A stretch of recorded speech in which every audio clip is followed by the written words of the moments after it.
Bismillahirrahmanirrahim. Selanjutnya kita juga akan diskusi ya. Saya berikan kesempatan kepada pemakalah hari ini. Mohon dipersiapkan materi diskusinya, PPT-nya. Waktu dan layar disilakan.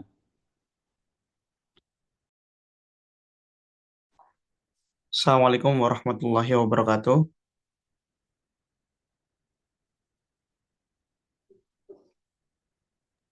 Waalaikumsalam warahmatullahi wabarakatuh. Baik, Waalaikumsalam warahmatullahi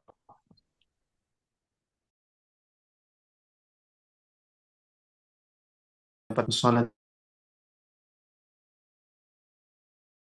Mbak.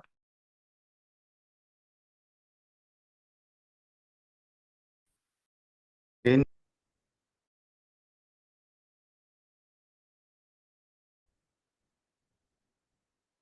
Ampu itu Dr. Haji Ahmad Syukron, MA, dan juga teman-teman mahasiswa semuanya. Semoga siang ini semua diberikan kesehatan agar presentasi ini dapat berjalan lancar sampai selesai nanti. Topik yang kita bahas hari ini sesuai dengan tugas yang diberikan oleh dosen kita, yaitu mengenai kodifikasi tulisan dan Al-Quran.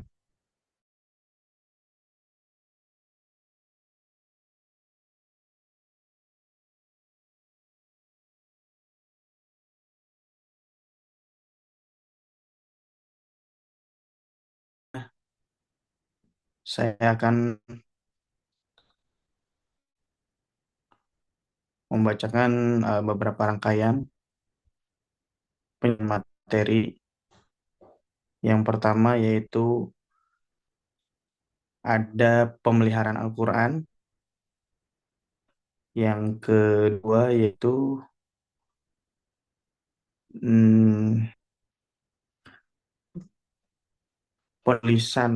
proses penulisan pada masa Nabi Muhammad SAW. Yang ketiga penulisan Al-Quran pada masa Khulafaur Rasyidin.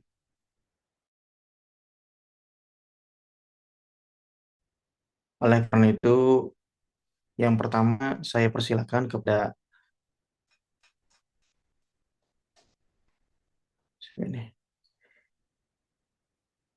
Teh Faiza yang akan membacakan materi pertama. Tafadhal.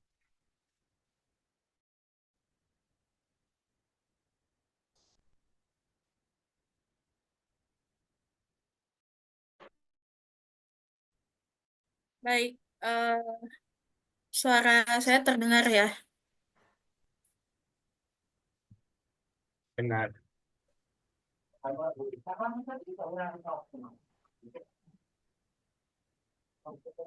Baik, untuk yang pertama, di sini kami akan menyampaikan terkait dengan kodifikasi penulisan dan pembukuan Al-Quran.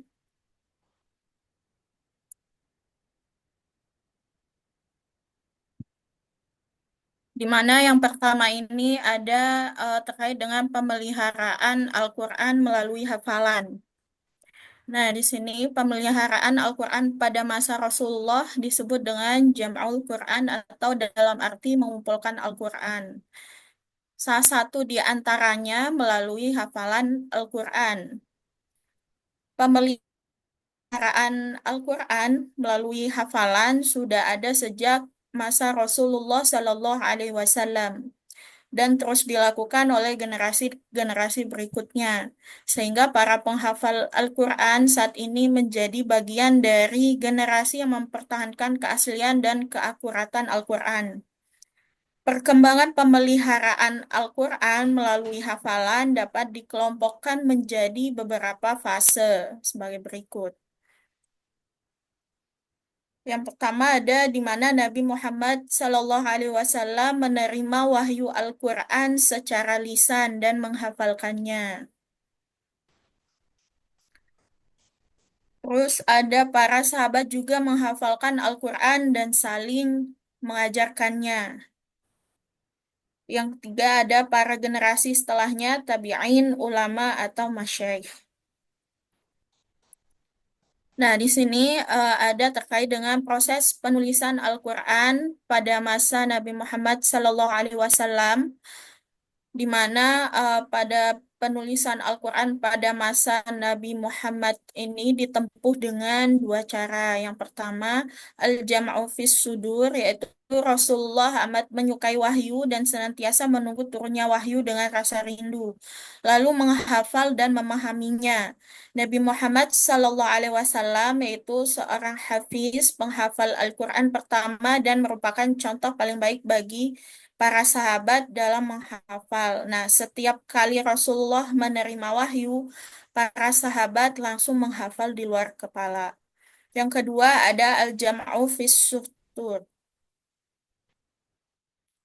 Selain dihafal, Rasulullah juga mengangkat para penulis wahyu Al-Quran dari sahabat-sahabat terkemuka seperti Ali, Muawiyah, Ubay bin Ka'ab, dan Zaid bin Sabit.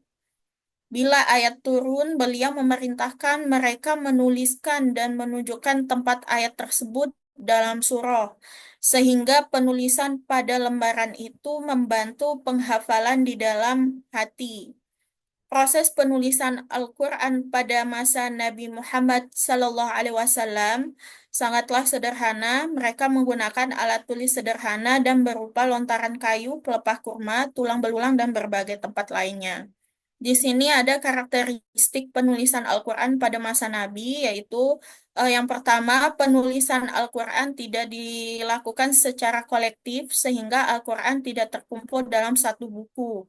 Akan tetapi, ayatnya ditemukan terserak dan tersebar di tangan para sahabat dengan beragam media penulisan. Yang kedua yaitu ada ayat-ayat dan surah-surah Al-Quran tertulis sesuai urutan yang ditunjukkan oleh Nabi. Ayat-ayat dan surat-surat dipisahkan atau diurutkan. Ayat-ayatnya saja dan setiap surat berada pada lembaran yang terpisah. Yang terakhir tertulis dalam 7 huruf sesuai yang diturunkan pada Nabi. Untuk pembahasan berikutnya, saya serahkan kepada moderator.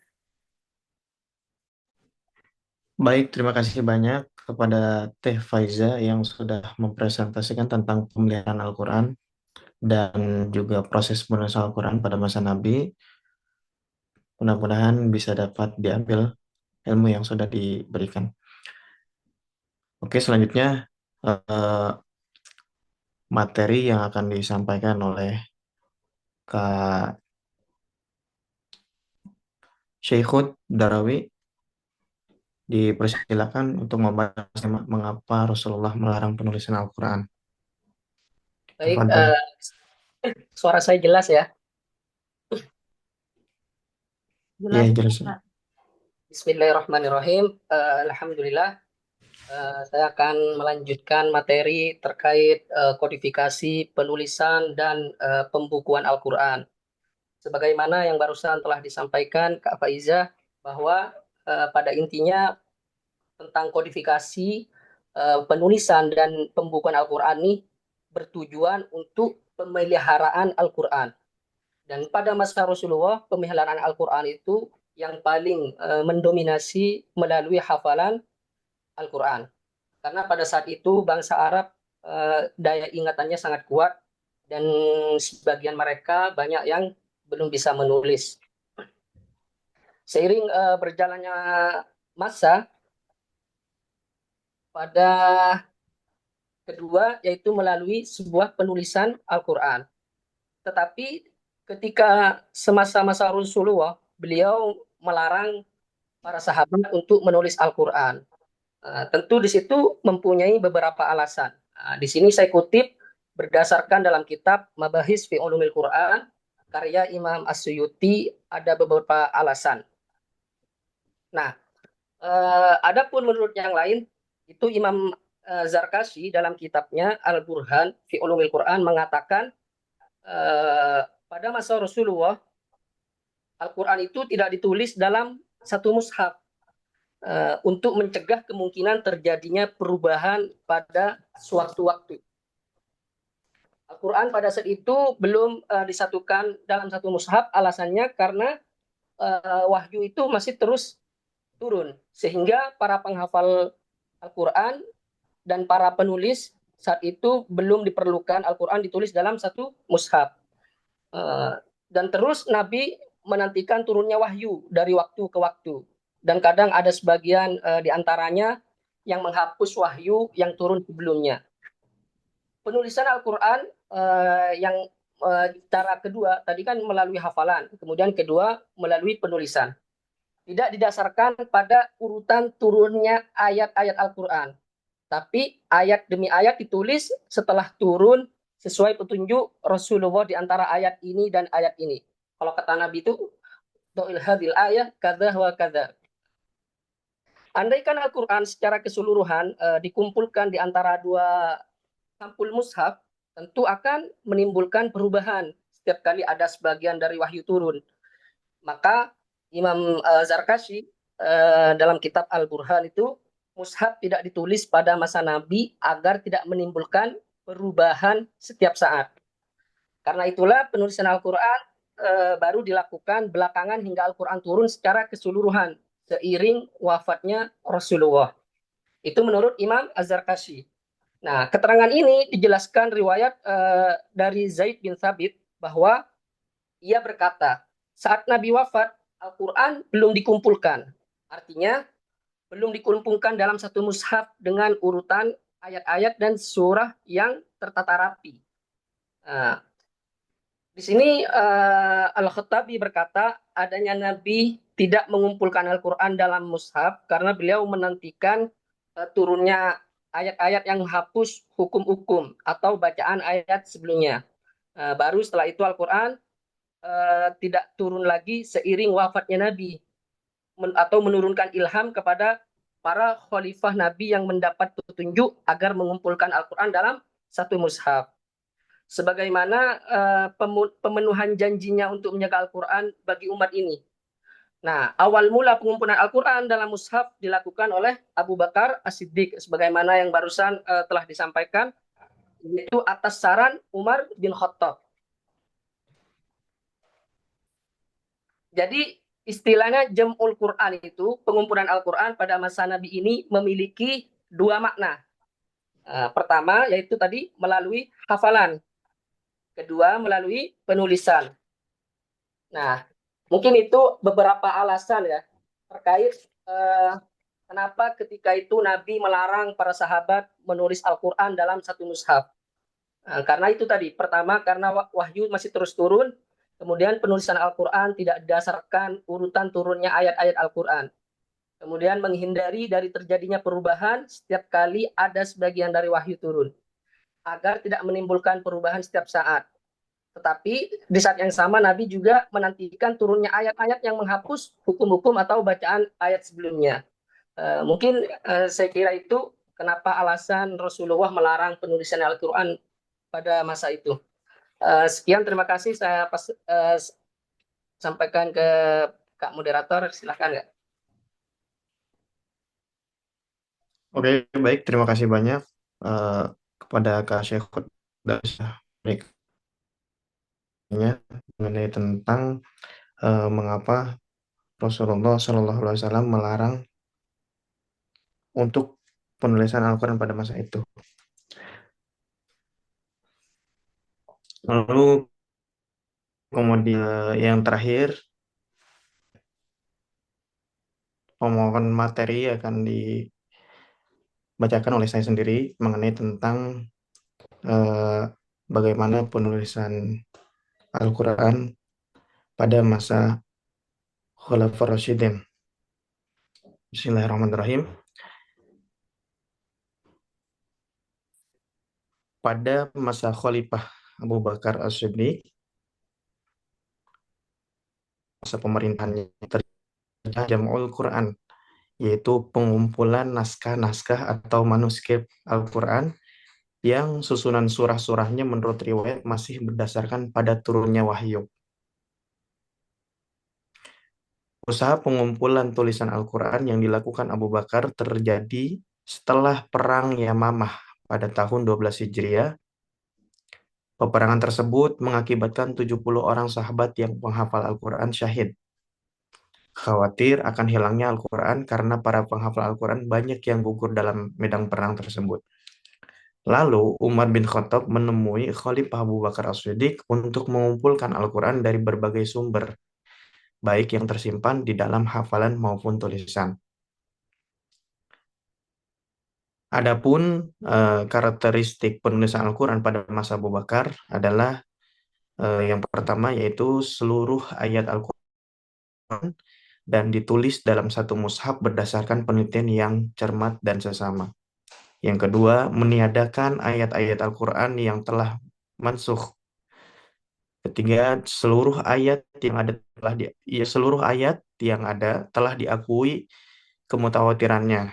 Yang terakhir, dialek Arab yang dipakai dalam pembukuan ini berjumlah 7 qiraat, sebagaimana pada kulit unta pada masa Rasulullah SAW. Lalu setelah pada masa Khalifah Abu Bakar Siddiq, ada juga pada masa Khalifah Umar bin Khattab. Masa Khalifah Umar bin Khattab radhiyallahu an, terjadi penyebaran Al-Quran ke wilayah-wilayah yang sudah menerima Islam.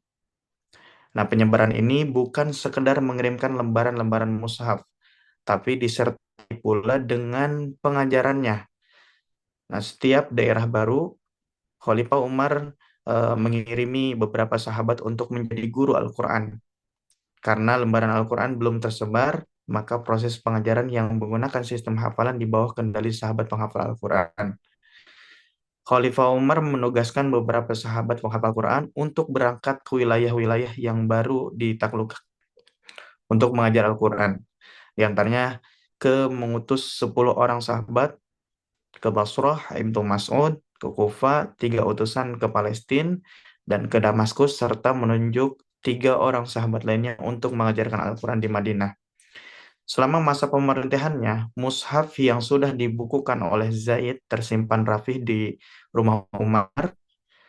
Ketika beliau ditikam oleh seorang pejabat, lembaran-lembaran Al-Quran itu kemudian diserahkan kepada putrinya yang sekaligus istri Nabi SAW, yaitu Hafsah radhiyallahu anha. Penyerahan kepada Hafsah dipandang lebih aman daripada orang lain yang belum tentu akan dipilih sebagai kepala negara. Pengangkatan kepala negara pengganti Umar dilakukan melalui musyawarah pada sahabat. Karenanya, Khalifah Umar sendiri tidak mengetahui secara pasti siapa penggantinya kelak serta tidak ingin mempengaruhi hasil musyawarah dengan menyerahkan kepada salah seorang sahabat. Baik, lalu pada masa Khalifah Utsman bin Affan terjadi perluasan wilayah Islam di luar Jazirah Arab sehingga menyebabkan umat Islam bukan hanya terdiri dari bangsa Arab saja. Salah satu dampak yang terjadi adalah ketika mereka membaca Al-Quran karena bahasa asli mereka bukan bahasa Arab. Nah, fenomena ini ditanggapi secara cerdas oleh seorang sahabat yang juga sebagai panglima perang pasukan Muslim yang bernama Hudzaifah bin Al-Yaman. Inisiatif Utsman bin Affan untuk menyatukan penulisan Al-Quran tampaknya sangat beralasan. Betapa tidak, menurut beberapa riwayat, perbedaan cara membaca Al-Quran pada saat itu juga berada pada titik yang menyebabkan umat Islam saling menyalahkan dan pada ujungnya perselisihan di antara mereka. Kemudian karakteristik mushaf Al-Quran pada masa Utsman bin Affan yaitu ayat-ayat Al-Quran yang ditulis seluruhnya berdasarkan riwayat yang mutawatir, lalu tidak memuat ayat-ayat mansuh. Kemudian surat-surat maupun ayat-ayatnya telah disusun dengan tertib sebagaimana Al-Quran yang kita kenal sekarang. Yang terakhir yaitu ditulis dalam satu macam huruf saja dengan mentiadakan 6 huruf lainnya.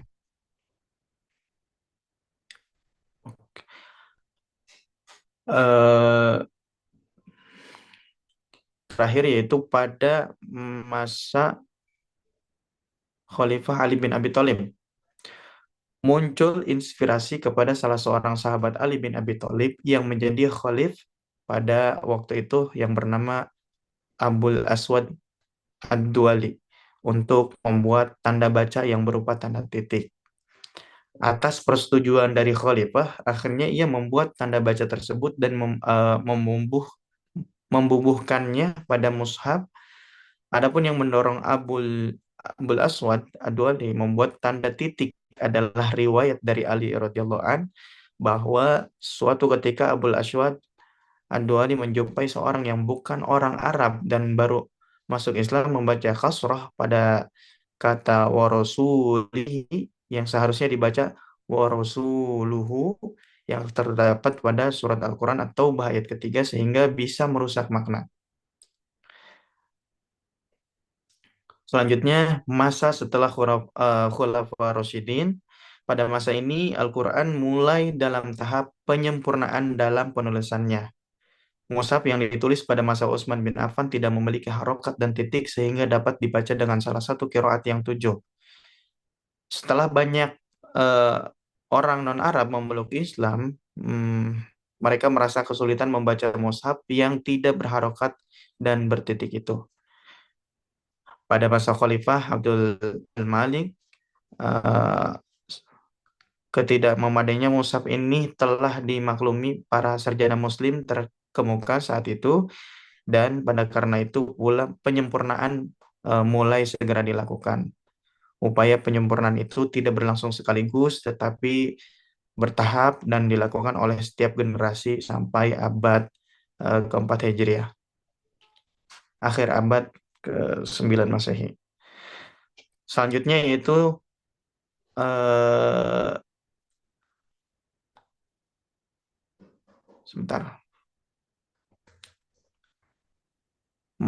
materi tentang beberapa mushaf Al-Quran dan perbandingannya.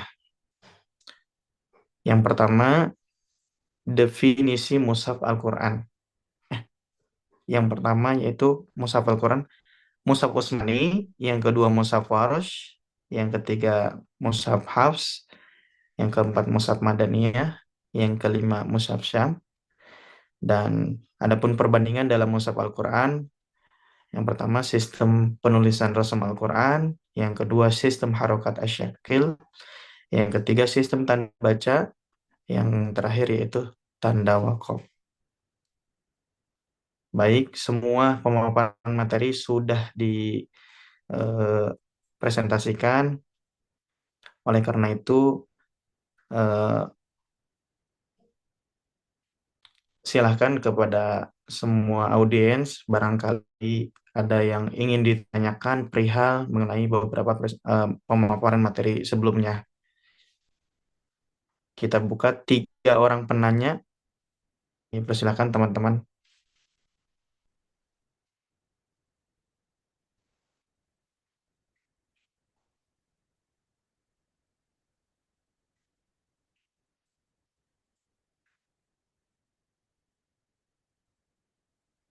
Ya, barangkali ada yang ditanyakan, Pak Hakim.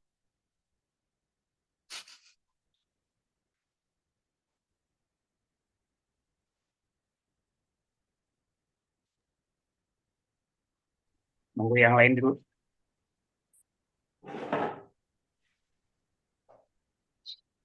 Padahal di masa Ali bin Abi Thalib itu memang belum ada pemberian tanda baca. Yang ada itu Abul Asad Ad-Duaili itu ditugaskan pada masa Khalifah Muawiyah bin Abi Sufyan, bukan pada masa Khalifah Ali bin Abi Thalib. Gimana nih kok ada perbedaan? Boleh pemakalan deh. Oh ya.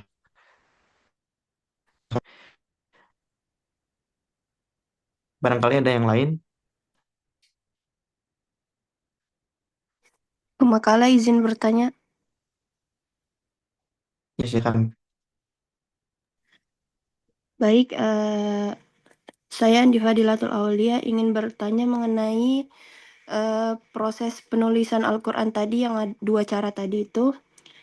Yang pertama ada Al-Jam'u fis Sudur, yang kedua Al-Jam'u fis Sutur ya. Yang ingin saya tanyakan, bagaimana proses transisi dari Al-Quran yang tersimpan hafalan tadi, fis Sudur itu, menjadi mushaf tertulis atau fis Sutur itu. Itu saja yang saya tanyakan. Terima kasih. Ya, sama-sama. Kepada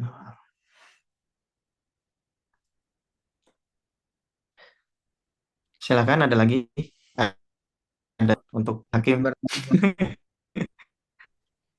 Izin bertanya pemakalah. Iya, silakan. Assalamualaikum warahmatullahi wabarakatuh. Izin bertanya pemakalah. Waalaikumsalam warahmatullahi wabarakatuh. Ya, Barangkali dari PPT yang telah kami baca dan telah saudara pemakalah paparkan tadi, ada poin yang belum dijelaskan itu berkaitan dengan proses pengurutan ayat-ayat dan surat-surat di dalam Al-Quran.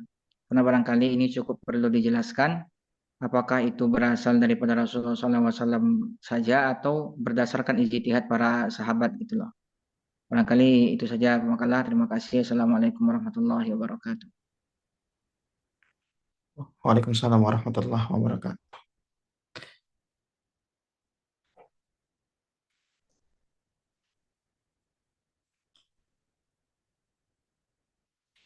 Terima kasih banyak atas ketiga pertanyaan yang sudah ditanyakan. Saya berikan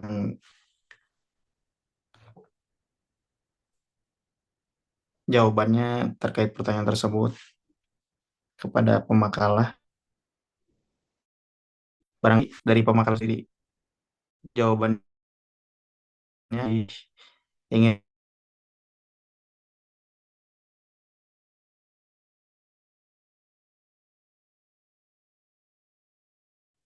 banyak belajar, sudah banyak baca.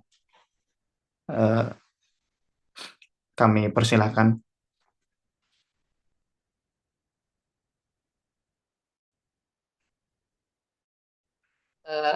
Ya Kak, baik Kak. Tadi untuk pertanyaan pertama mungkin minta tolong diulang ya. Itu yang pertama maksudnya mengenai Abu Aswad Ad-Du'ali yang apa? Tadi gimana Kak? Kak Abil Rojali mengenai tanda baca ya? Ya, ulang. Tadi di PPT yang Pemakalah jelaskan, pada masa Khalifah Ali bin Abi Thalib, barulah Abul Aswad Ad-Du'ali membuat tanda baca yang berupa tanda titik atau tanda i'rab lainnya. Sedangkan sepengetahuan yang Ana baca, mulai dari Ana membaca sejarah kodifikasi Al-Quran, dari dulu sampai sekarang, Abul Aswad Ad-Du'ali itu ditugaskan pada masa Khalifah Muawiyah bin Abi Sufyan, bukan pada masa Ali bin Abi Thalib. Jadi hal ini tidak bertentangan gitu. Mungkin itu sependek pengetahuan ilmu Ana atau memang Ana yang kurang tahu, mungkin boleh Pemakalah jelaskan. Iya Kak, baik ya. Jadi tadi di sini pada masa Khalifah Ali bin Abi Thalib bahwa Abu Aswad Ad-Du'ali itu termasuk yang berkontribusi mungkin begitu ya. Tetapi entah eh, apa Abu Aswad Ad-Du'ali ini di masa Ali bin Thalib atau masa Muawiyah, mungkin nanti saya lebih cek lagi mungkin nggak. Karena memang kalau Abu Aswad Ad-Du'ali itu wafat sekitar 688 Masehi. Jadi mungkin nanti saya lebih cek lagi ya. Entah itu apa di masa Ali bin Abi Thalib atau masa di era Muawiyah. Atau mungkin ntar bisa Bapak Syukran.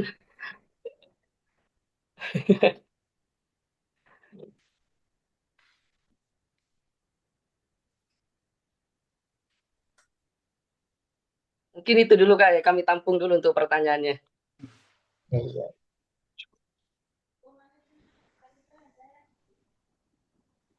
Untuk pertanyaan yang ketiga tadi dengan siapa namanya belum tercatat, boleh ditanyakan ulang mengenai pertanyaan yang ketiga. Dari saudara Rusdi. Ya, iya Rusdi. Jadi tadi kan di PPT barangkali menurut kami ada poin yang tidak tertuliskan berkaitan dengan bagaimana sih proses pengurutan ayat-ayat dan surat-surat di dalam Al-Quran. Karena memang kan Al-Quran itu tidak diturunkan seperti yang kita dapati per hari ini gitu loh. Jadi bagaimana sih sebenarnya proses pengurutannya itu? Apakah itu berasal daripada isyarat Rasulullah SAW atau justru hanya berasal Oh, dari ijtihad para sahabat gitu?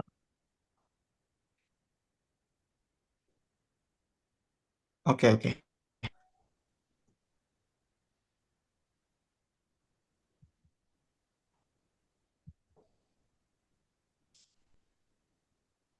Baik Kak ya. Tadi pertanyaannya apakah peletakan mungkin ya peletakan ayat-ayat Al-Qur'an itu sesuai eh, ijtihad Rasul atau para sahabat mungkin gitu Kak ya. Ah iya, pemakalah kira-kira seperti itu. Ya, jadi memang penulisan pada masa Rasulullah itu kan beliau selalu menantikan turunnya wahyu. Nah, yang dimaksud tadi jam'an fis sudur itu yaitu para penghafal Al-Qur'an. Karena di dalam Al-Qur'an itu sendiri Allah berfirman kepada Nabi Muhammad, la tuharrik bihi lisanaka lita'jala bih. Jangan tergesa-gesa karena khawatir nanti apa ya? Kayak lebih keteteran gitu. Nah, maka yang dimaksud jam'an fis sudur itu melalui pengumpulan Al-Qur'an. Adapun nanti penulisan itu memang dimulai sejak masa Rasulullah, tetapi bukan di dalam bentuk satu mushaf, tetapi melewat tadi yang disebutkan pelepah kurma dan ranting-ranting begitu kan. Nah, adapun peletakan itu bukan hasil ijtihad sahabat atau dari Rasul bukan, tetapi itu emang eh, apa ya dari wahyu langsung.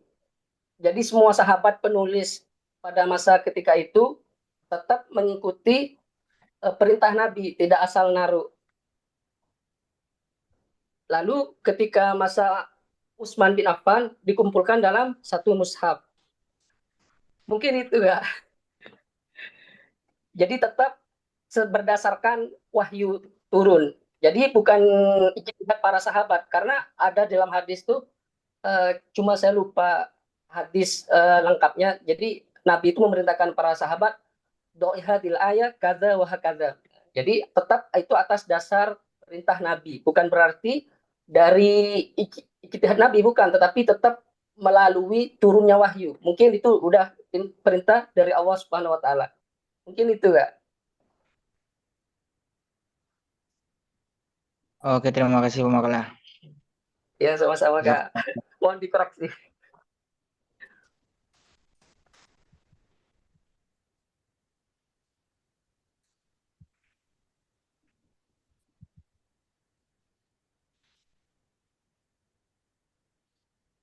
Kemudian tadi yang pertanyaan terakhir ya, Kak ya. Ketiga, Kak Yusuf. Tadi yang ketiga, terus ada yang kedua, bagaimana transisi penulisan pada masa Nabi Muhammad, yang al-jam'u fi sudur ke proses al-jam'u fi sutur,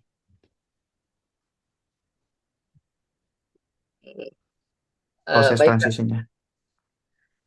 Jadi proses transisinya sebetulnya gak jauh beda dengan pembahasan yang barusan ya. Jadi Al-Quran itu kan memang turunnya munajjaman, bertahap-tahap. Nah, maka ketika masa Rasulullah melalui jam'an fis sudur tadi, melalui hafalan, penulisan Quran memang dimulai sejak masa Rasulullah masih hidup. Yang kemudian dilanjutkan pengumpulannya pada masa Khalifah Abu Bakar. Dan selanjutnya dibukukan pada masa Khalifah Utsman bin Affan. Itu pun Abu Bakar didesak oleh Umar karena ketika itu pada perang Yamamah itu para hufadzul Quran banyak yang meninggal. Dikhawatirkan tidak akuntikasi gitu. Maka didesak oleh Umar sehingga dimulailah masa penulisan Abu Bakar itu. Nah, itu mungkin yang dimaksud sutur ya, sebuah tulisan. Kemudian pemeliharaan Al-Quran pada masa Utsman bin Affan dibukukan dalam bentuk satu mushaf. karena untuk mempermudah bagi para pembaca Al-Quran pada masa itu, sehingga muncullah para kiroat, para rosem itu, macam-macam rosem Usmani dan Waris dan segala macamnya. Mungkin itu Kak ya.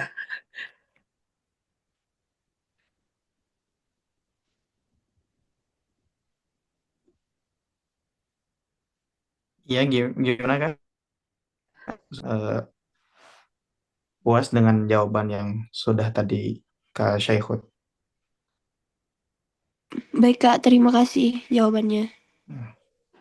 Ya Kak, sama-sama Kak. Atau kalau memang sudah puas dengan semua jawabannya, kita langsungkan saja kepada Bapak dosen pengampu yang sepertinya sudah mengetahui jawaban-jawaban dan yang tadi sudah ditanyakan dari berbagai audiensi. Baik, terima kasih. Prof. Yang jelas, ini yang pertama tadi, Abul Aswad Ad-Duali itu semasa ya dengan Ali bin Abi Thalib. Abul Aswad Ad-Duali itu hidup pada masa atau abad ke-1 Hijriah. Lahir tahun 23 ya sebelum Hijriah, berarti sekitar 600 Masehi ya, 600-an ya. Pada tahun kemudian kan beliau meninggal berapa? Tahun 69 Hijriah itu kalau di Masehi kan berapa ya? 608 berapa? Ya 80-an ya.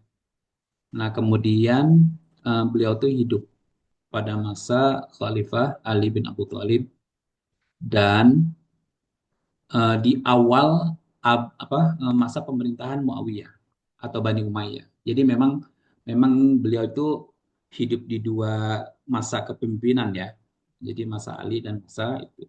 Dan sebetulnya ada lagi bukan hanya Abul Aswad ya, tapi yang untuk peletak dasar sudah disepakati oleh para ulama adalah Abul Aswad Ad-Duali. Ya, kalau kita lihat itu sejarahnya ya ada apa berbagai versi pendapat ya, cuma memang yang mayoritas disepakati adalah bahwa Abul Aswad Ad-Duali ini adalah orang yang pertama meletakkan tanda baca. Ya, tanda baca pun juga masih belum sempurna, belum ada syakalnya, paling hanya sekedar menentukan ba, ta, sa itu kan sama bentuknya. Yang mana ba, yang mana ta, yang mana sa. Nah, itu baru dikasih tanda. Ba kasih titik bawah satu, ta kasih titik di atas dua, sa dikasih titik atas tiga.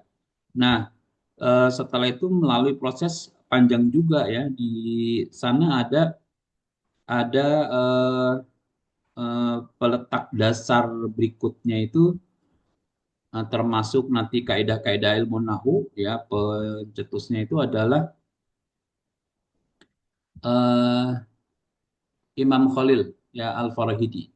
Ya, Imam Khalil Al-Farahidi itu adalah orang atau peletak dasar bagaimana syakal itu di apa namanya ditetapkan atau ditulis dalam bacaan gitu ya. Bahkan sampai peletak dasar ilmu nahwu yang kemudian nanti dilanjutkan oleh Imam Sibawaihi gitu ya. Nah, itu eh, sejarah terkait dengan Abul Aswad Ad-Duali. Memang itu tadi ya. Kalau dibilang diakui mayoritas ulama ya itu ya. Dia beliau itu hidup masa Ali dan juga masuk ke awal masa Bani Umayyah gitu ya. Nah, kemudian terkait dengan transisi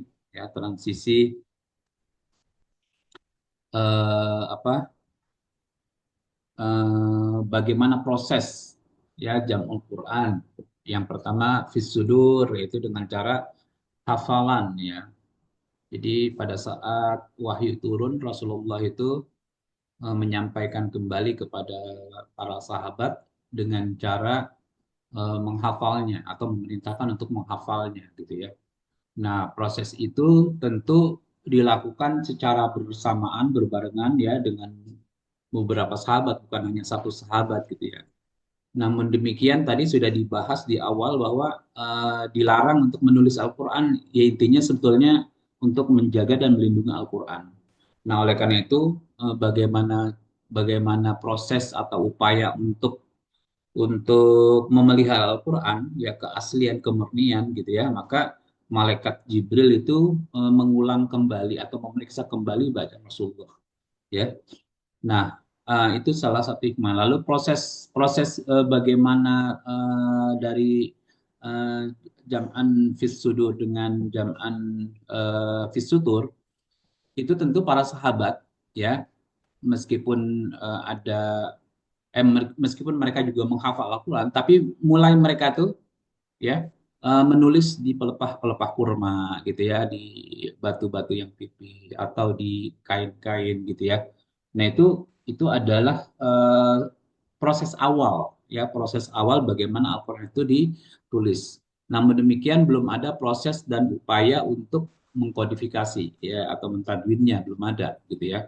Sedangkan tadwin itu terjadi tercetus pemikirannya setelah masa Abu Bakar dan Rasulullah wafat dan masa Abu Bakar, dan salah satu pemicunya itu adalah tadi dijelaskan bahwa banyak sekali kaum muslimin penghafal Al-Quran yang terbunuh ya ikut perang pada perang Yamamah di sekitar Bi'ri Maunah. Nah, itu adalah sinyalemen buruk ya ketika para kaum muslimin penghafal Al-Quran itu wafat, tentu akan hilang dan punah ya Al-Quran. Maka proses disitulah mulai gitu ya bagaimana Umar bin Khattab mencetuskan ide itu kepada Khalifah Abu Bakar pada saat itu agar dilakukan segera ya pengumpulan Al-Quran yang nanti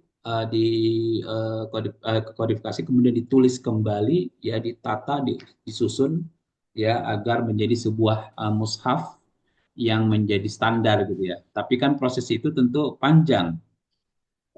Masa Abu Bakar dicetuskan ya oleh Umar bin Khattab, tapi masa Umar bin Khattab pun akhirnya belum terlaksana juga gitu ya, karena masing-masing pemerintahan itu ada urusan yang lebih urgent mungkin pada saat itu ya, yang harus segera diselesaikan ya. Pada masa Abu Bakar, pada masa Umar gitu ya. Nah, baru terlaksana pada masa Khalifah Utsman bin Affan gitu ya. Nah, para sahabat-sahabat yang menghafal Al-Quran, yang pandai menulis seperti Zaid bin Sabit dan seterusnya, itu dipanggil, ya dikumpulkan. Tentunya bahkan sahabat-sahabat lain ya. Nah, tentunya pada proses pengumpulan itu tidak sembarangan, ya. Ada syaratnya. Ya, selain orangnya sudah memenuhi syarat, misalnya adil, terus dobit, terus apa lagi? Terhindar dari segala dosa-dosa kecil, bukan terhindar, dosa besar ya, dan nyaris atau hampir tidak pernah melakukan dosa-dosa kecil gitu ya. Nah, itu adalah syarat bagi orang-orang yang bisa dipercaya dalam menyampaikan atau pembuktian bahwa dia itu menerima atau beliau itu menerima wahyu dari Rasulullah gitu ya. Jadi pada saat dikumpulkan itu dijadikan syarat ya, minimal jumlahnya pun minimal dua. Jadi ada pembandingnya. Ya, tidak hanya sendiri. Saya pernah mendengar Rasulullah mengucapkan atau menyampaikan ayat ini misalnya. Kalau cuma satu masih belum bisa diterima gitu ya. Maka baru ya minimal dua. Jadi ada pembanding yang bisa membuktikan oh iya Rasulullah pernah kok gitu ya. Jadi untuk penguatnya, nah maka Utsman bin Affan menerapkan itu gitu ya. Baru pada masa apa namanya Utsman bin Affan inilah terbentuk mushaf ya, Al-Qur'an menjadi sebuah mushaf dan mushaf yang dijadikan standar untuk kaum muslimin di dunia. Nah, yang ada di kita ini ya tersebar seluruh itu adalah semuanya mushaf Utsman ya, standar yang ditentukan oleh Utsman bin Affan. Adapun cetakannya itu yang berbeda-beda ya, termasuk terjemah atau alih bahasanya. Nah, cetakan atau tulisannya rosemnya mungkin bisa jadi berbeda. Misalnya kayak di Indonesia untuk mad yaitu biasanya menggunakan alif, wawu atau ya. Tapi kalau di cetakan Timur Tengah khususnya Madinah itu menggunakan baris fathah berdiri gitu ya. Itu perbedaan hanya itu saja. Ya, yang penting tidak mengubah standarnya, tidak mengubah makna dan penafsirannya gitu ya. Nah, itu seperti itu ya untuk yang kedua. Terus satu lagi terkait dengan siapa yang menyusun atau ya urutan Al-Qur'an gitu ya.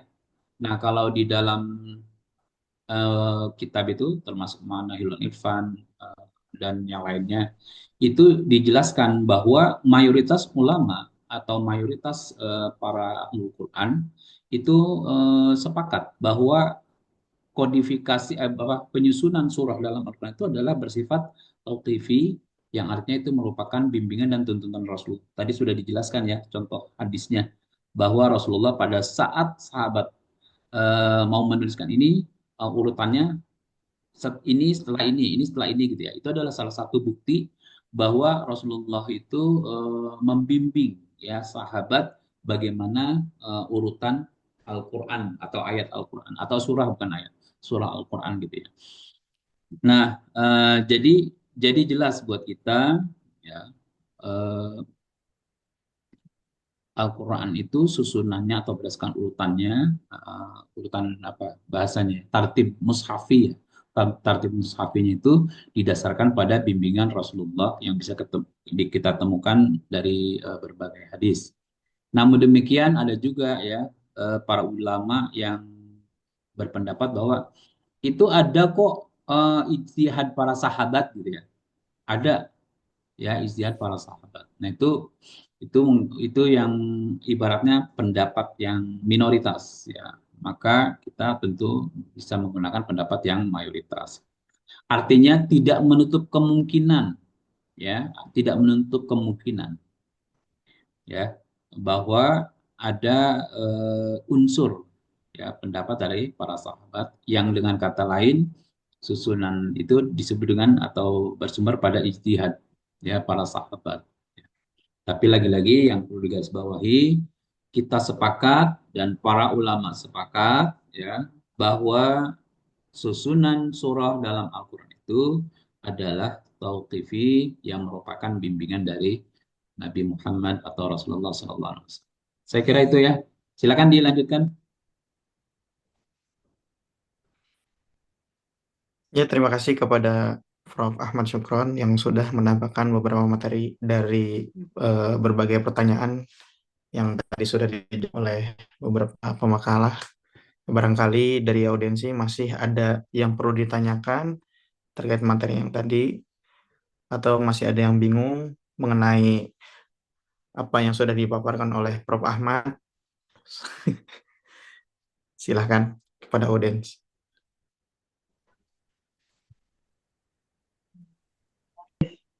Izin bertanya kepada pemakalah terkait tentang yang di masa kodifikasi atau pada kodifikasi di masa Khalifah Utsman bin Affan ini, kalau tidak salah tadi dijelaskan bahwa Al-Quran itu turun dengan sabatu ahruf. Kemudian apakah dengan ijtihadnya siapa Khalifah Utsman bin Affan untuk kemudian meniadakan 6 ahruf kemudian memilih 1 ahruf. Kemudian ahruf yang diterima atau yang ditulis ahruf apa nih?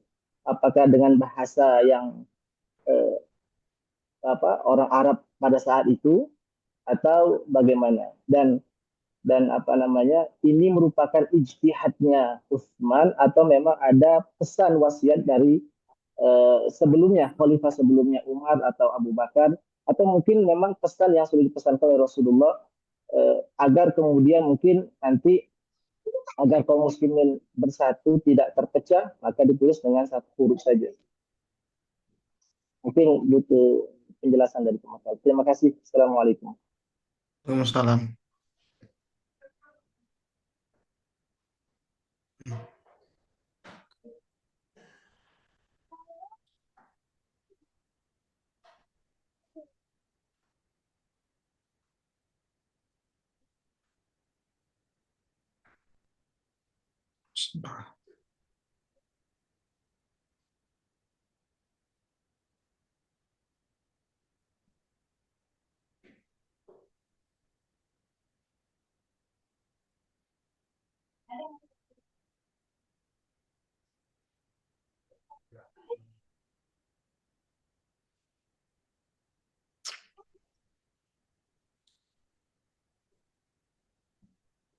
Oke, terima kasih kepada Kak Arif yang sudah menanyakan hal tersebut. Barangkali dari yang lain sambil menampung jawaban-jawaban yang ingin disampaikan oleh pemakalah. Mau tanya Kak, Iya, iya silakan Umi. eh ya Assalamualaikum warahmatullahi wabarakatuh. Waalaikumsalam warahmatullahi wabarakatuh. Ini mau tanya terkait pemaparan yang ada di ini ya, slide ya. Di poin yang menghindar dari terjadinya perubahan setiap kali ada sebagian dari wahyu turun. Nah, itu mohon dijelaskan maksudnya seperti apa ya contohnya ya. Apakah ini berkaitan dengan nasah mansuh atau seperti apa? Sama poin di bawahnya itu ya, agar tidak menimbulkan perubahan setiap saat. Mohon dipaparkan lebih jelas saja terkait poin itu. Oke, oke. Terima kasih. Sama-sama.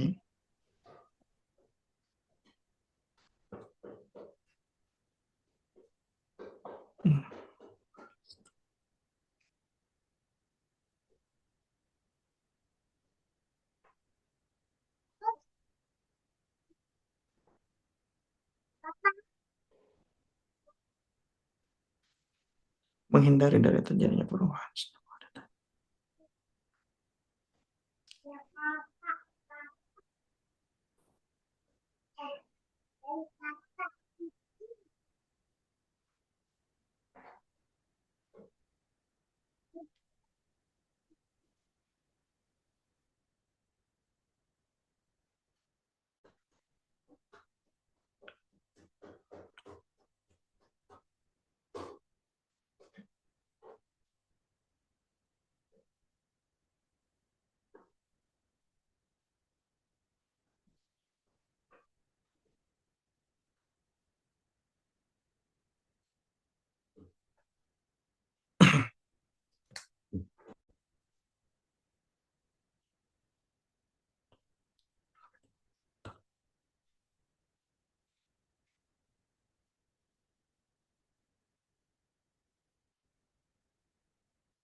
Ya, Bang.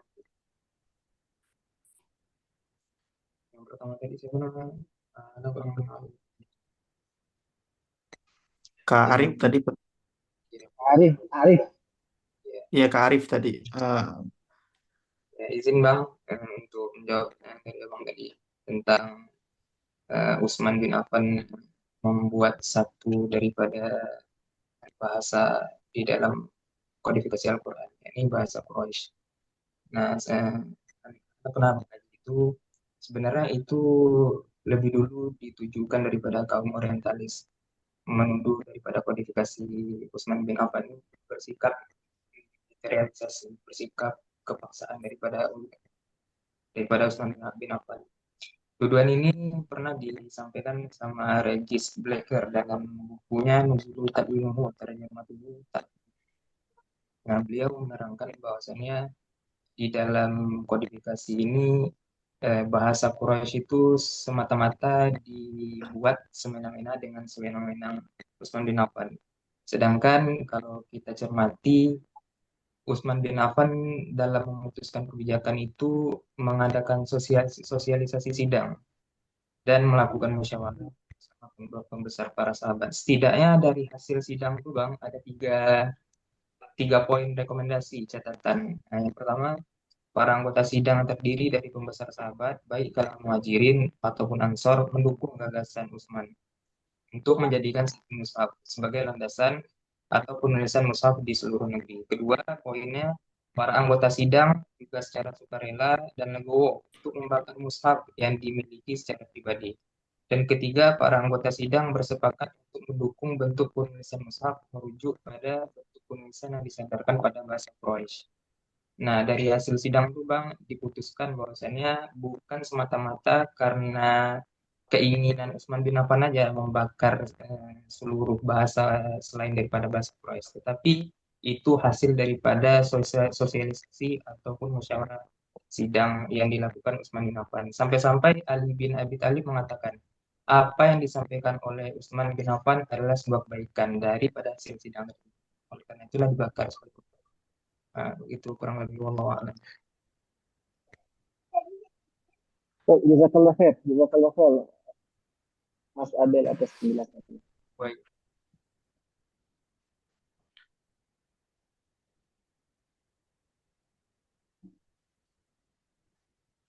Berarti Kak Abel, Mas Abel, berarti itu merupakan hasil dari musyawarah para sahabat pada saat itu, kemudian berbentuk ijtihad mereka dan menentukan bahasa Quraisy. Bisa dikatakan seperti itu, Pak ya? Ya, itu sebagaimana yang Anda baca. Berarti tak kira ada, saya sih mengira takutnya ada riwayat misalnya yang menyebutkan itu pesan dari Rasulullah untuk kemudian karena beliau Quraisy, kemudian juga Abu Bakar Quraisy, bahkan dalam beberapa riwayat kan disebutkan tidak boleh menjadi khalifah kecuali orang Quraisy. Saya mengira apakah dalil ini kemudian ditarik juga ke pengumpulan Al-Quran untuk kemudian hanya bahasa Quraisy yang dijadikan ahruf, sedangkan bahasa-bahasa lain ditiadakan dengan ucapan Rasul tidak boleh menjadi khalifah kecuali Quraisy, seperti itu. Jazakallah khair. Izin Bang. Oi, presentasi. Ya, izin Bang. Ana pernah juga ini ada buku nih bahas tentang kodifikasi Al-Quran. Dalam satu hal dia mengatakan kurang lebih tidak ada satu riwayat pun baik sahih maupun dhaif yang menyatakan bahwa Utsman memerintahkan untuk para sekretarisnya harus menuliskan bahasa dengan bahasa Quraisy saja dan menghapus selain daripada bahasa non-Quraisy.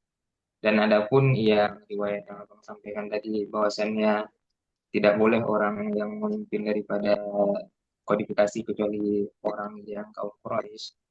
Nah, itu kurang lebih maksudnya bukan gini. Yang riwayat yang pernah kami ketemukan itu tidak boleh menjadi khalifah kecuali dari Quraisy, maksudnya itu bukan yang mengumpulkan Al-Quran tapi yang khalifah. Ya. Nah, itu tuh bukan semata-mata riwayatnya mengatakan sewenang-wenangan untuk hanya kaum Quraisy saja yang bisa memimpin dari khalifah di masa itu. Sedangkan kita tahu maksud daripada Nabi Muhammad menyatakan dia di dalam riwayatnya hanya oleh orang kaum Quraisy yang bisa memimpin itu punya maksud tersendiri juga, tapi Allah mana kurang tahu apa maksudnya. Tetapi setidak-tidaknya itu bukan alasan kita mengatakannya materialisasi, maksud itu keikatan itu harus dimiliki sama orang kaum Quraisy yang enggak. Jazakallah khair. Tapi kalau kira-kira itu jadikan dalil, kira-kira bisa nggak? Misalnya, karena kan kalau kita ingin mencari pijakan dalil misalnya yang memang bersumber dengan dalil, dengan bahasa kiasan mungkin kita kiaskan bahwa dulu itu Rasul pernah menyampaikan bahwa tidak ada yang boleh menjadi khalifah kecuali Quraisy. Dalil ini kita tarik sebagai dalil bahwa dipilihnya satu bahasa dengan bahasa Quraisy. Apakah itu kira-kira bisa nggak ya? Atau bagaimana? Kalau menurut Anda sih bisa-bisa aja Bang. Karena mungkin karena itulah satu dalil yang mengatakan merujuk daripada yang kita bahas sekarang, bahwa ujung-ujungnya bahasa daripada selain daripada kaum Quraisy untuk kodifikasi Al-Quran mungkin bisa saja daripada rujukan riwayat Allah. Bisa kalau Kak Abdul Masya. Mungkin Ustaz Ahmad Syukran nanti bisa beri keterangan.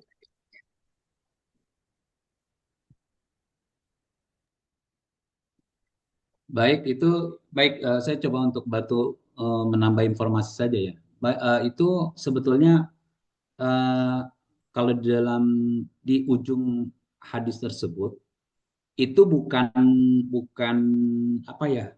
Maksudnya gini loh, ada anjuran untuk mencari dan memilih pemimpin atau larangan untuk mengangkat dan memilih pemimpin, bukan.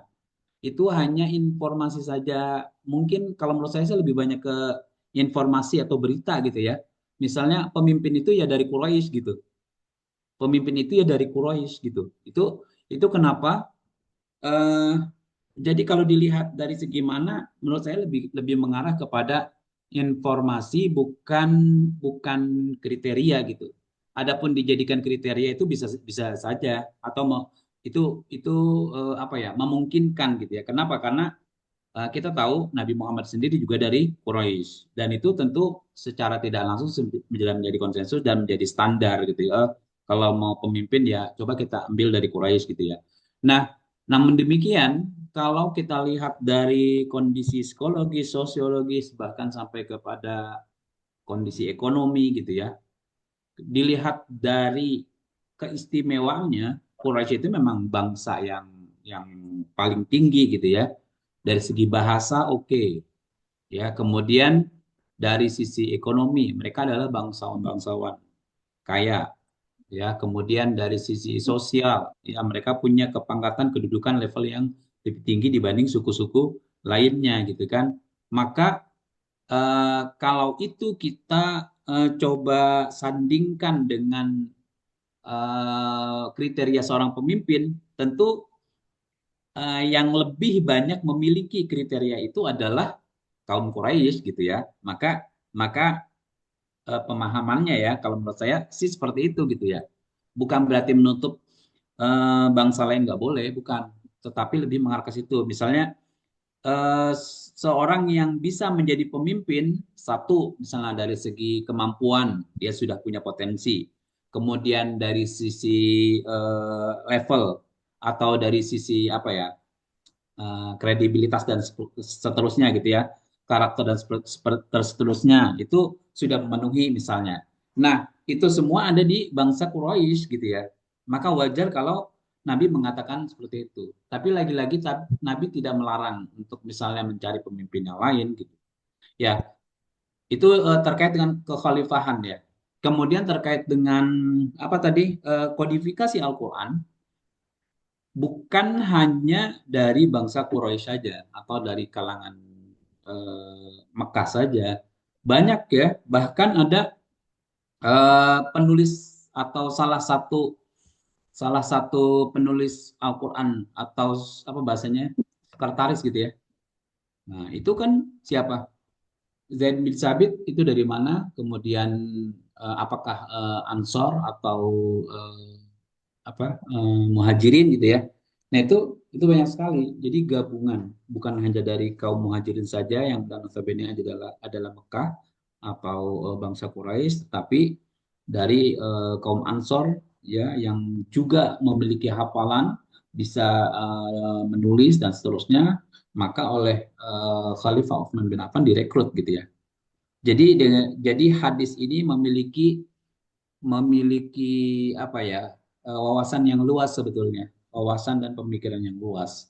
Meskipun memang ada juga yang mengatakan khalifah harus artinya ada terbelah dua ya pendapat yang setuju dengan Quraisy saja, ada juga yang tidak ya masih ada peluang untuk selain Quraisy menjadi khalifah gitu. Tetapi lagi-lagi kan setelah setelah Nabi wafat itu tidak serta merta Abu Bakar naik gitu ya, tapi berkumpul dulu tuh para petinggi-petinggi, baik dari muhajirin atau kaum muhajirin, juga kaum ansor. Nah, maka ada nilai plus gitu ya yang dimiliki oleh Abu Bakar yang akhirnya beliau ditunjuk menjadi khalifah pengganti Nabi gitu ya.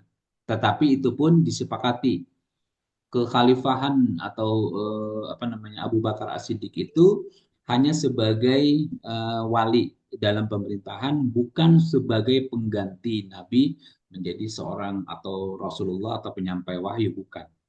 Ya, posisi-posisi kenabian ya itu tidak bisa diturunkan ya karena itu sudah dikunci, artinya sudah ada khatamun nabiyinnya. Nah, Abu Bakar itu hanya sebagai pemimpin atau kepala pemerintahan pada saat itu gitu ya. Kita kenal dengan istilah khalifah gitu ya. Saya kira itu mungkin tambahannya ya, bisa difahami. Jadi dalil hadis yang diriwayatkan Imam Bukhari dan Muslim itu eh, kalau dalam pemahaman saya ya itu tidak membatasi kemungkinan. Cuma lagi-lagi pemilihan itu kan didasarkan pada kesepakatan gitu ya. Silakan dilanjutkan.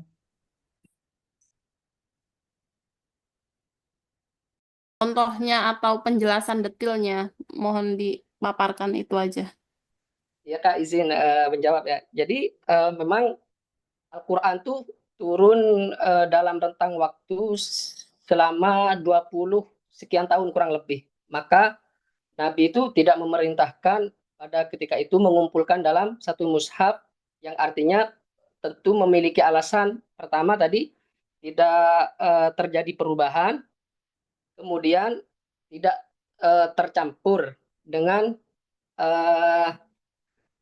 ayat-ayat yang lain atau terjadi penambahan. Nah, maksudnya sewaktu-waktu itu karena ayat Al-Quran terus turun selama kurang lebih tadi 20 sekian tahun. Sehingga Nabi menantikan ayat-ayat yang menghapus ayat-ayat sebelumnya. Maka di sini disebutkan tadi di kitab Al-Burhan bahwa Al-Quran tidak turun, maaf, jadi ayat-ayat Al-Quran itu turun bisa menghapus hukum-hukum sebelumnya, seperti misal ayat tentang khomer atau tentang tolak dan juga tentang kisos. Maka di situ muncullah kalau kita belajar nanti ada bab nasikh mansukh. Mungkin itu Kak alasannya ya.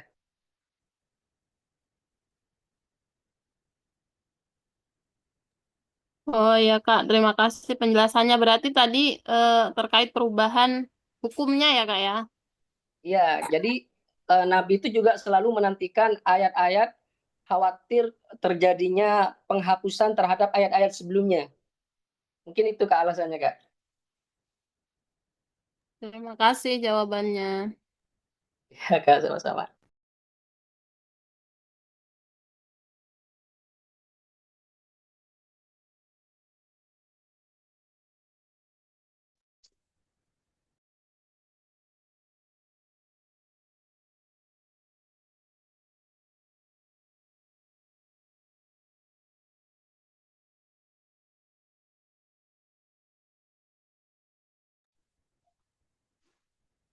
Mungkin dari audiens yang lain ada yang bertanya.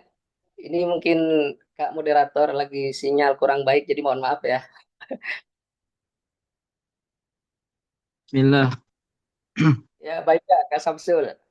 Ya, mohon izin bertanya pemakalah. Jadi pertanyaan saya di sini, dalam masa penulisan atau pengkodifikasian Al-Quran setelah wafatnya Rasulullah SAW, apakah para sahabat ataupun Khulafaur Rasyidin itu adakah mereka menemukan kesulitan atau kejanggalan dalam proses penulisan ini? Apakah real aja gitu atau memang dari hasil musyawarah dan ijtihad yang mereka laksanakan mereka menemukan ini, atau memang ada, saya pernah kayak mendengar itu ada sebuah kesulitan yang ditemukan oleh para sahabat, cuman saya kurang jelas pula lagi dari mana apanya gitu. Makanya di sini saya tanyakan kembali, apakah memang ada kejanggalan atau kesulitan yang mereka temukan dalam proses penulisan Al-Quran itu. Terima kasih pemakalah. Ya, baik Kak ya. Izin menjawab ya, sekilas saja. Jadi pertanyaannya tadi, apakah setelah Rasulullah wafat, penulisan Al-Quran itu terdapat beberapa kendala?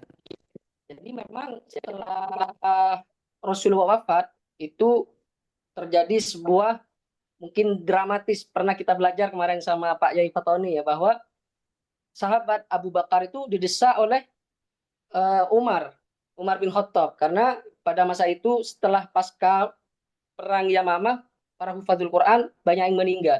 Nah, di situ berseteru tuh antara Abu Bakar, jangan dulu, mungkin ini belum ada perintah dari Nabi, sedangkan Nabi kan sudah wafat. Nah, tetapi Umar memiliki pendapat yang lain, mungkin kendalanya di situ.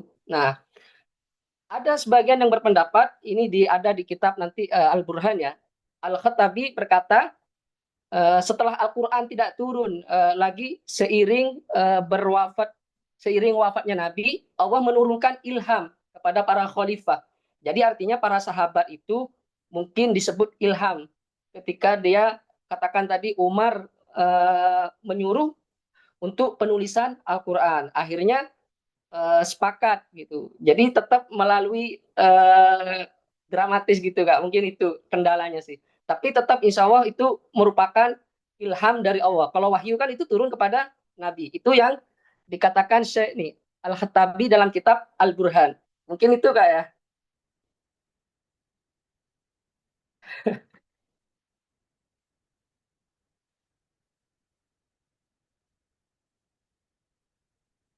Bagaimana Kak? Apakah sudah menjawab atau masih kurang? Ya, mungkin sampai di sini bisa lah. Sama-sama kita, mungkin masih perlu sama-sama kita cari ya. Mungkin kita dengarkan dari Bapak aja bagaimana. Saya pun Gini, Iya, Kak. terkait dengan tadi yang pertama dulu deh, atau ini dulu deh, nggak apa-apa. Terkait dengan kesulitan itu pasti ada ya tadi dalam proses seleksi ya, seleksi orang yang memenuhi kriteria sebagai sahabat yang dapat melaporkan, atau bukan dapat melaporkan, dapat diterima hasil laporannya ya terkait dengan Al-Quran gitu ya, ayat Al-Quran. Kan sahabat itu harus membuktikan gitu ya. Saya pernah mendengar Rasulullah itu pernah menyampaikan ayat seperti ini bunyinya gitu kan. Nah, itu kan harus ada seleksi. Nah, dari situ saja para sahabat ya sudah mengalami kesulitan. Kenapa? Karena kita bisa meyakini nggak orang tersebut benar apa enggak sih ini apakah dia benar orang yang baik, orang jujur, orang yang katakanlah pinter, cerdas gitu loh, memiliki kapasitas, memiliki kredibilitas gitu. Nah, itu kan tentu tidak mudah dilakukan gitu ya. Tidak mudah dilakukan. Terus yang kedua, ada perbedaan-perbedaan dari redaksi ya. Redaksi yang disampaikan oleh para sahabat tersebut. Ya. Dalam satu ayat sahabat ini mengatakan begini bunyinya, dalam satu ayat sahabat yang lain mengatakan begini bunyinya, gitu ya. Nah, itu akhirnya kan menimbulkan tanda tanya yang besar gitu ya. Nah, maka panitia pengkodifikasi, penulis, penyunting dan seterusnya Al-Quran itu bekerja keras ya terkait dengan itu. Maka dicari riwayat yang paling kuat yang mana gitu ya. Yang misalnya begini, kayak dalam sanad hadis gitu kan, orang yang langsung bertemu dengan Rasulullah itulah yang dicari. Atau kalau orang berikutnya adalah orang yang paling dekat urutannya kepada Rasulullah, itulah yang diterima gitu ya. Nah, makanya kan hadis saja itu kan ada berbagai cabang gitu ya. Misalnya dari Rasulullah mengatakan hadis seperti ini, A misalnya. Nah, dari Rasulullah mengatakan hadis tentang A tersebut berapa orang pada saat itu, ya kan? Oh, ternyata ada 5 orang sahabat yang pada saat Rasulullah menyampaikan itu, ini 5 orang. Nah, 5 orang itu kan berarti 5 cabang nanti, ya. Apakah sama semua itu pemahamannya, pendengarannya, pendapatnya gitu ya, terkait dengan redaksi yang Nabi ucapkan? Nah, bisa jadi kelima orang ini pada saat menyampaikan ke sahabat berikutnya, akhirnya bisa jadi berbeda redaksinya gitu kan, berbeda redaksinya. Nah, ini yang menimbulkan kesulitan-kesulitan di kalangan para sahabat, para pengkodifikasi Al-Qur'an gitu ya. Jadi tidak mudah ya realitasnya. Kayak kita pesan berantai. Berapa persen pesan berantai yang secara utuh diterima 100% benar redaksinya sama. Ya, kalau kita lagi lihat lomba-lomba itu apa pertandingan pesan berantai itu nyatanya antara misalnya satu kelompok itu masing-masing 10 orang gitu ya. Bisa jadi 10-10-nya ini di ujungnya itu semua salah, redaksinya nggak sama dengan yang disampaikan di awal. Gitu ya. Nah, maka ini sangat bergantung sekali ya terkait dengan apa tadi kemampuan mereka ya secara fisik, kemudian secara akhlak, kejujuran dan seterusnya.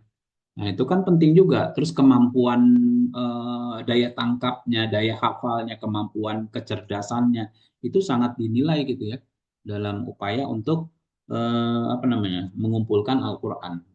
Ya, itu secara real seperti itu. Tapi nanti bisa dicari lagi. Mungkin ada hal-hal lain yang bisa ditemukan terkait dengan kesulitan-kesulitan para sahabat dalam mengkodifikasi Al-Quran. Oke, itu yang pertama. Kemudian tadi ada kata terkait dengan qiraat. Nah, ini mungkin perlu di apa sampaikan juga. Qiraat itu kalau kita pahami bukan diartikan dengan kata dialek, bukan ya, tetapi lebih lebih mengarah kepada variasi ya. Qiraat itu qiraat sab'ah itu adalah variasi bacaan yang berjumlah 7 ya dengan periwayatan dari banyak imam ya, ada dia tadi 7 imam, ada 10, ada 14 gitu ya. Nah, itu adalah variasi bacaan. Nah, kalau dikatakan dialek tentu nanti muncul lagi tuh dialek Sumatera, ya Minang, dialek Sulawesi gitu ya, yang hampir sama. Kemudian nanti Betawi beda lagi, Sunda beda lagi, Madura beda lagi, Jawa beda lagi gitu ya. Itu kalau terkait dengan dialek, dialek ya. Nah, kalau kayak kita di Indonesia saja dialek itu banyak banget ya. Antara Jawa dengan Sunda saja itu bisa berbeda ketika menyebut Alhamdulillahirabbil alamin, alamin itu Jawa menjadi ngalamin gitu ya. Sulawesi misalnya pada kata menyebut huruf ro, itu seringkali tidak pandai mengucap ro. Ya, kenapa? Karena mereka itu ya tadi ya sudah menjadi kulturnya seperti itu. Jadi misalnya mengucap ro-nya itu menjadi ra gitu ya. Midororo gitu kan. Jadi midorora gitu atau mideraro gitu dibalik-balik gitu ya. Kadang juga bahkan hampir semua apa suku bangsa di Indonesia itu memiliki karakter berbeda. Kayak Betawi itu mengucap huruf makharijul hurufnya terutama pada kata dal. Dal itu persis sama dengan D gitu, dal gitu ya. Jadi tebal dan besar. Kemudian Sunda, Sunda itu mengucap huruf zai, za, zai, go itu nggak bisa, semuanya J gitu ya. Jadi suujon bilangnya, suujon. Nah, itu ada terkait dengan dialek. Tetapi kalau variasi bacaan itu nanti beda-beda. Misalnya Warash seperti apa, Nafi' seperti apa, Asim seperti apa gitu ya. Yang kita baca ini yang kita pakai riwayat mana gitu ya.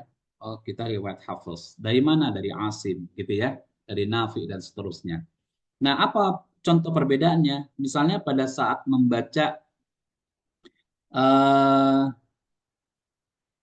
contohnya ada bacaan apa ismam gitu ya, ada bacaan imalah gitu. Itu tuh namanya variasi ya, variasi bacaan seperti itu. Ada lagi yang nanti huruf hamzah double itu a'anzar tahum itu dibaca dengan berbagai variasi ya. Ada yang baca anzar gitu langsung, ada yang ada yang gitu, ada yang gitu ya, jadi digabung gitu ya. Nah, itu variasi namanya kalau kayak begitu ya.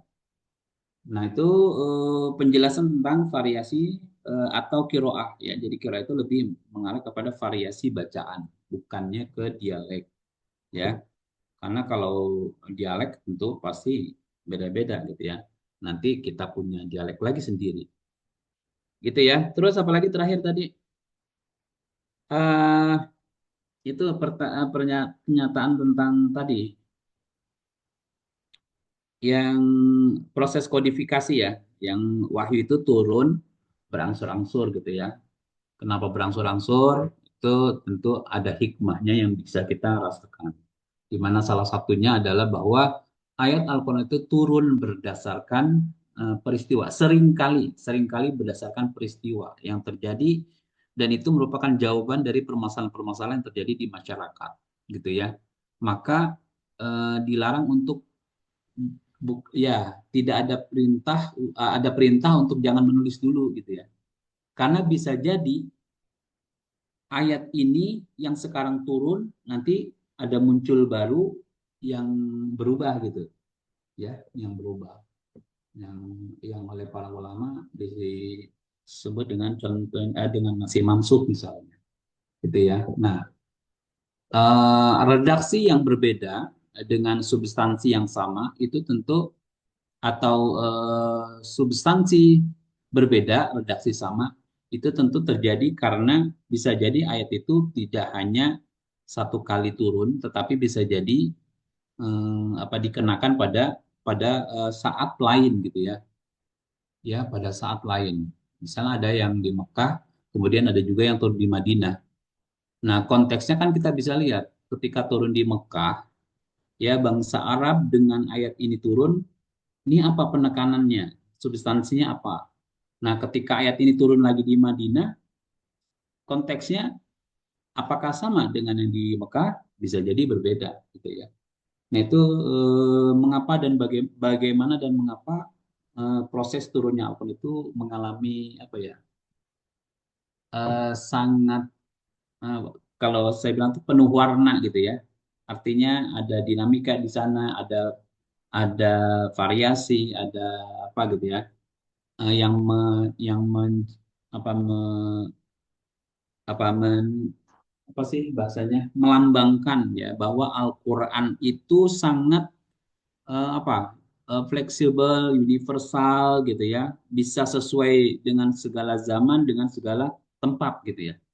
Atau yang menyiratkan bahwa inilah salah satu keistimewaan Al-Qur'an ya atau kemujizatan Al-Qur'an gitu ya. Mengapa Al-Qur'an itu ya seperti ini. Dan ini yang jadi apa titik lemah apa bukan titik lemah ya apa senjata lah yang dijadikan senjata oleh para orientalis untuk melemahkan kita gitu maksudnya. Inilah yang dijadikan senjata oleh para orientalis untuk melemahkan kita. Nah, maka kita harus bisa memahami ini dengan baik ya jangan sampai kita terpengaruh oh iya ya bisa jadi ya gitu ya. Ketika dikatakan atau mereka mengatakan Al-Quran itu saling bertentangan banyak ayat yang bertentangan gitu ya. Nah, kita pas baca redaksi begini, oh ya di sini begini gitu kan. Nah, kita tidak lantas mengiyakan ya atau menyetujui pandangan dan pendapat mereka. Kita teliti dulu mengapa ayat ini punya redaksi bertentangan dengan ayat yang sebelumnya atau ayat yang sesudahnya gitu. Tentu kita bisa melihat ya. Oleh karena itu penting sekali belajar ulumul Quran yang di dalamnya ada asbabun nuzulnya, ada munasabahnya, ada nasik mansuknya gitu ya.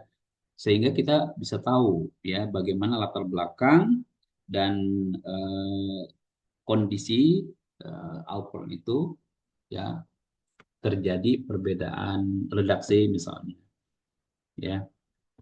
Saya kira itu mungkin saya kira selesai ya.